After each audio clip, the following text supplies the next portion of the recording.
Hello and welcome back to my channel Checks Captures Threats. In this episode we'll be describing what forks are and how they are useful. Hopefully from last episode you have seen how pins gain an advantage for you against your opponent. Much like that, forks will be doing the same. So today I'll be showing you what they do, how to use them, why they're useful, and 4 examples of showing you how this is done. Now, what is a fork? A fork is where you have a piece, any piece on the board, attacks 2 or more pieces on the opponent's team. So, this could be an example of a knight attacking a king and a rook at the same time. So, how is this useful?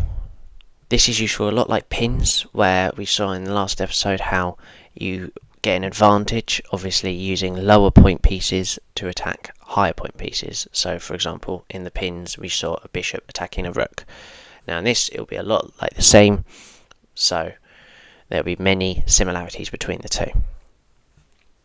So here is the first example. So in this example we have 2 rooks on each team. Each have a knight and then a knight and a bishop.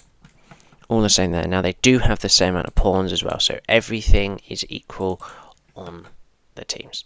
So, using what I've said with how a piece attacks 2 or more things at the same time, try and figure out from here what this will be, how you can do this. Now, if you don't know what this one is, you can just, I'll show you how in a second, but try and give it a go, and I'll pause it now if you want, and try and figure it out.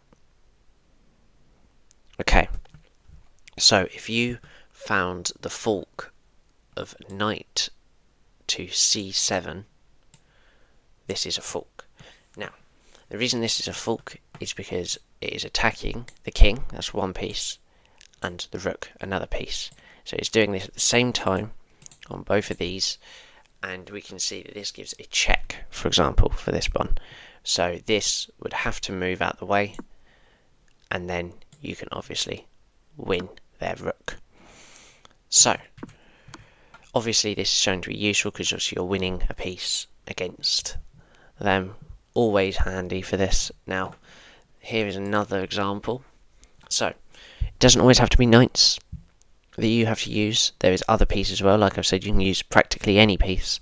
So, in this scenario, using the example before, what can you do here to give a fork? Okay, if you found using the bishop this time and going to d5, that is correct, because gives a check, attacks one piece, that's the first piece there, and it also attacks the rook here, that is the second piece. So again, I can show you, because it's check, the king would have to move, and obviously now that gives you the rook. So, they might be difficult to see, sometimes don't always, sometimes it will always happen, where also they could also be worth the same amount of points. So if you did this, and this was a knight instead, and it was protected, it's not always the best. Like how I said with pins, if they're protected and they're worth the same point value, then sometimes it's not always the best to go for it. Okay, third example, sorry. Now, I said here that a fork can be 2 or more pieces it can attack. So, using that, what piece here can attack more than 2 pieces? If you found the knight can go to d5, that is correct, because as we see here, it attacks not 1, not 2, not 3, but 4 pieces. Now, this is very good, and you're always guaranteed to win something here, obviously. Now, you'll be very unlikely to get this in a game. If you do, well done if you find it. But it's always going to be, you've always got to just be on alert every time you're in a position where you think your knight can, or bishop or whatever, can go somewhere to counteract them. Now, there is one more example here, and this is the use of another piece here. Now, what can attack 2 or more pieces here?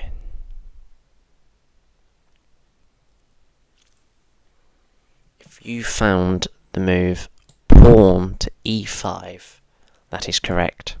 It looks a bit different than all the others where you've had the knight here, for example, obviously attacking 2, or you've had the bishop attacking there, or even the knight.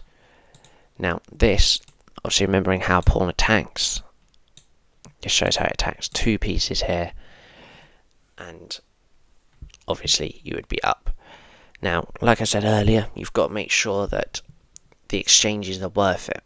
So, in this example here, the pawn worth 1 point is attacking a piece worth 5 points and a piece worth 3 points. So, if they move the 5-point piece and you take their 3-point piece, after this, you are now going to be 2 points up, because they have taken your 1-point piece and you've taken their 3-point piece. Another way to see this would be in this scenario, if this was the fork you were given and they moved their king out of the way, you take their 5-point piece and they'll take your 3-point piece and you're still 2 points up. So always make sure that whatever point material you have with your piece, make it always worthwhile. So whether it's attacking if it's a 3-point piece, attacking a protected 3-point piece, that's not always the best. You're not going to be gaining an advantage really from that.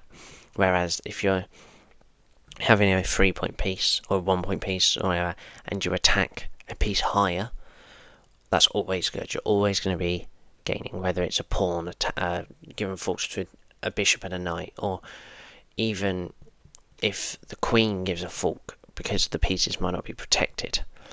After the Skewers next episode and the quiz, a little fun quiz as well after, going over everything we've done for the last 4 episodes. So that'll be all the way from the basics, pins, today's forks and skewers. Then after that, we're going to go back a bit. We're going to just make sure everyone understands the whole idea of, capturing a piece, exchanging pieces. What does it mean by protecting a piece? All of these little things just got to clarify. And again, we'll do many episodes on that. Give another quiz. So a bit fun whenever we've completed a subject, that we can then get that to be put in our brains for this, for however you want to take this. So now, that should be all for today. We've clarified how forks work, as we've shown here, how any piece on the board can attack 2 or more pieces. We've shown this to be a valuable lesson for how, especially when we're in let's say, because we're all around 1,000 ELO, that's your grade. When you play chess.com, obviously that'll be what you'll start. You'll start with 1,500, and then I think you go lower. So always have that look, because people of 1,000, they might not see this. So this is always a great idea to try and get into your heads, so you might be able to get that advantage up and overcome your opponent. So just remember, just to summarise the end of this episode, forks attack 2 or more pieces. Always try and make the forks a point piece lower than what you're trying to attack, and make sure that when you are doing that, they're not protected, or there is other stuff that they can do to overcome that. That should be all for today. Remember, next episode is going to be skewers, so we'll be going over that, and then obviously we'll finish the whole subject of this. We have a quiz that should be coming out soon, and then we'll start a new topic of how just going back to just keep making sure we understand these basics, just because this will rise your grade all the way. From this beginner, we can already just understanding the basics can get you between that 1,000 and 1,600, and we can already get that to 1,200 just understanding all of these little things. So as long as we got that, I shall conclude this video. So thank you and bye bye.